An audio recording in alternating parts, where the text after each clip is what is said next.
ఈరోజు మనం సల్ఫర్ గురించి మాట్లాడుకుందామండి. జనరల్గా sulphur individuals are highly intellectual individuals, highly intelligent individuals. So వీళ్ళు అపారమైన తెలివితేటలు కలిగి ఉంటారు. జనరల్గా ఐన్స్టీన్ లాంటి వ్యక్తులు కానీ, బాగా ఇన్నోవేటివ్, క్రియేటివిటీ, సైంటిఫిక్గా ఉండే ఇండివిజువల్స్ అందరూ సల్ఫర్ ఇండివిజువల్స్. వీళ్ళు చాలా హైలీ ఇంటెలిజెంట్ పీపుల్. జనరల్గా ఈ సల్ఫర్ ఔషధం అనేది జనరల్గా చర్మ వ్యాధులకి చాలా బాగా పనిచేస్తూ ఉంటుంది. సో ఈ sulphur individuals are very lazy people, అంటే బద్ధకం అనేది వీళ్ళకి చాలా ఎక్కువగా ఉంటూ ఉంటుంది. సో వీళ్ళు ఫిలాసఫర్స్, అంటే ఏదైనా సరే ఎక్కువగా లెంగ్దీగా మాట్లాడుతూ ఉంటారు. సో ఎక్కువ ల్యాగ్, అంటే ఎక్కువ నాగింగ్ ఎక్కువ ఉంటుంది. చెప్పాల్సిన విషయం చిన్న పాయింట్లో కాకుండా విడమార్చి ఓపెన్గా చెప్పాలని ట్రై చేస్తూ ఉంటారు. సో వీళ్ళకి చర్మ వ్యాధులతో పాటు వీళ్ళకి జీర్ణకోశ సంబంధిత వ్యాధులు కూడా ఉంటూ ఉంటాయి. సో చర్మ వ్యాధుల్లో ఎక్కువగా ఎగ్జిమా, సోరియాసిస్, జనరల్గా డాండ్రఫ్తో కూడా ఎక్కువగా బాధపడుతూ ఉంటారు. అలాగే వీళ్ళకి డైజెషన్ ప్రాసెస్ కూడా చాలా స్లోగా ఉంటూ ఉంటుంది. విరోచనం అనేది ఒక రకమైన వాసన ఎక్కువగా ఉంటూ ఉంటుంది. వీళ్ళు స్నానం చేసి బయటకు వచ్చిన తర్వాత కూడా వీళ్ళలో ఒక రకమైన కంపు, ఒక రకమైన నీసు వాసన అనేది వీళ్ళల్లో ఎక్కువగా ఉంటూ ఉంటుంది. వీళ్ళు ఎప్పుడూ ఫ్రెష్గా ఉండరు. అంటే ఒక ఫిల్లీ ఓడర్ అనేది వీళ్ళల్లో ఎక్కువగా వస్తూ ఉంటుంది. ఆ వాసనతోనే వాళ్ళు సల్ఫర్ ఇండివిజువల్స్ అని మనం చాలా ఈజీగా గుర్తుపట్టేయచ్చు.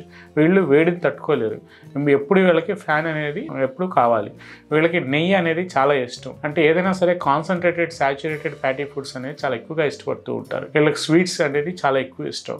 జనరల్గా మిల్క్ ఐటమ్స్ అనేవి ఎక్కువగా తింటూ ఉంటారు, ఎక్కువగా ఇష్టపడుతూ ఉంటారు. జనరల్గా ఈ చర్మ వ్యాధుల్లో కూడా జనరల్గా ఈ ఎక్స్ట్రిమిటీస్లో కానీ, జనరల్గా బెండ్ ఆఫ్ ది జాయింట్స్లో వీళ్ళకి ఎక్కువగా వస్తూ ఉంటాయి. స్కిన్ మీద గుల్లల్లాగా వస్తూ ఉంటాయి, ర్యాషెస్ లాగా వస్తూ ఉంటాయి. విపరీతమైన దురద గోకేసుకుంటూ ఉంటారు. ఈ గోక్కుని ఐచింగ్ సెన్సేషన్, ఒక్కొక్కసారి స్కిన్ అనేది బ్లీడింగ్ టెండెన్సీ, అంటే రక్తాలు కారేంత విధంగా గోక్కుంటూ ఉంటారు. సో ఆ వూండ్స్ అనేవి అలా అయిపోయి మళ్ళీ అవి పక్క నుంచి స్ప్రెడ్ అయిపోతూ ఉంటుంది. సో ఇట్లాంటి ఇండివిజువల్స్లో వీళ్ళు సల్ఫర్ ఇండివిజువల్స్ అని మనం చెప్తూ ఉంటాం. సో వీళ్ళు సల్ఫర్ ఇండివిజువల్స్లో మనం తీసుకుంటే వీళ్ళు చాలా ఇంటెలిజెంట్ పీపుల్ అని ఇందాక మనం చెప్పుకున్నాం. సో ఇదేంటంటే హైలీ ఇంటెలిజెంట్ పీపుల్కి మనం సల్ఫర్ ఇండివిజువల్స్ అని మనం చెప్తూ ఉంటాం. సో వీళ్ళ క్రియేటివిటీ, ఇన్నోవేటివ్నెస్ అనేది ఎక్కువగా ఉంటూ ఉంటుంది. ఎక్కువగా రీసెర్చ్ వైపుకి ఎక్కువగా వెళ్తూ ఉంటారు. సో వీళ్ళ మైండ్ ఆస్పెక్ట్లో మనం తీసుకుంటే వీళ్ళకి ఆలోచన శక్తి ఎక్కువ, మెమరీ పవర్ కూడా చాలా ఎక్కువగా ఉంటూ ఉంటుంది. అలాగే ఇందాక నేను చెప్పినట్టు లేజీనెస్, బద్ధకం కూడా చాలా ఎక్కువగా ఉంటూ ఉంటుంది. ఏ పని చేయాలన్నా తొందరగా ఇష్టపడరు. వాళ్ళు ఏదైతే ఫీల్డ్లో ఉంటున్నారో దాన్ని 100% పర్ఫెక్ట్గా లాస్ట్ పాయింట్ వరకు దాన్ని సాటిస్ఫై చేయాలని అనుకుంటూ ఉంటారు. వాళ్ళు చేసిన పని వాళ్ళే ఇష్టపడుతూ ఉంటారు. పక్కన వాళ్ళు వచ్చి ఏదైనా చెప్పినా, ఏదైనా మనం వాళ్ళని ఏదైనా అన్నా తొందరగా బాధపడే రకం కాదు వీళ్ళు. ఏంటంటే వాళ్ళ వర్క్లో, వాళ్ళ నక్షల్లోనే, వాళ్ళ ప్రపంచంలో వాళ్ళు ఓన్గా ఉండిపోతూ ఉంటారు. ఎవరైనా ఏదైనా వచ్చినా తొందరగా ఫీల్ అయ్యే మనస్తత్వం అయితే కాదు. దే ఆర్ ఎమోషనల్ సెన్సిటివ్, అంటే లోపల బాధపడుతూ ఉంటారు. కానీ నువ్వు నన్ను ఎందుకు అలా అనవసరంగా అన్నావు అని అడిగే మనస్తత్వం సల్ఫర్ ఇండివిజువల్స్లో ఉండదండి. సో దీంట్లో మనం ఇవన్నీ ఆలోచించుకుని విపరీతమైన దగ్గు వస్తూ ఉంటుంది.